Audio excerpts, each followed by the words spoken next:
Being courageous can come at a cost. Hello, I'm Eddie Lawrence, and here's today's devotional thought.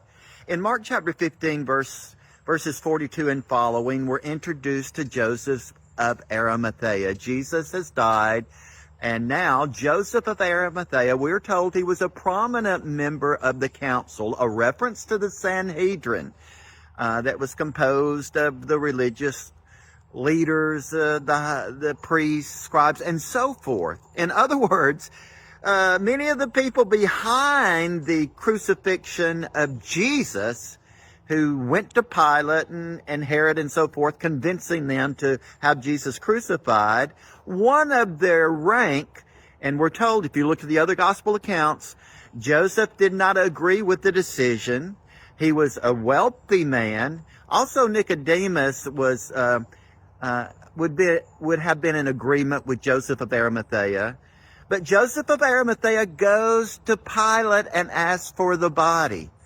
Now, he could have lost his wealth, everything that belonged to him. The word used there about him approaching Pilate is a word that indicates it was a daring approach. In other words, it was risky for him to do this, but he did it anyway. And knowing that his compatriots on the Sanhedrin Council had been for Jesus being sentenced to death, he's breaking ranks with them once again to go to Pilate and do this. Remember those disciples of Jesus? They have all fled. They're not on the scene here. So out of the ranks of the people who were behind the crucifixion of Jesus steps Joseph of Arimathea. Courageously, he goes before Pilate to take care of Jesus' body. In the darkest hour, Christ has died.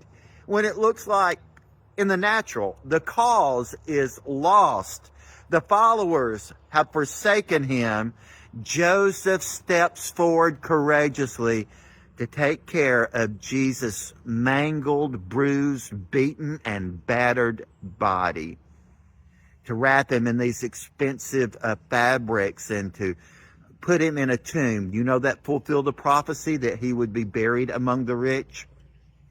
Joseph took out of his own resources to provide the place of burial for Jesus. So I just want to honor Joseph today. God bless those people that may be somewhat in the shadows, unknown, not overtly public, but their heart is directed toward Jesus.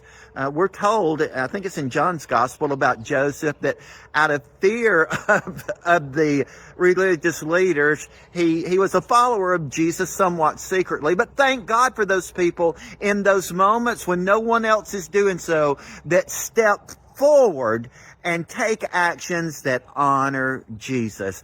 God may require that of you at times. He may require it of me at times. Let us be faithful. Let us be courageous. Sometimes being courageous comes at a cost. I want to honor Joseph today in order to honor Jesus today. Amen. God bless you.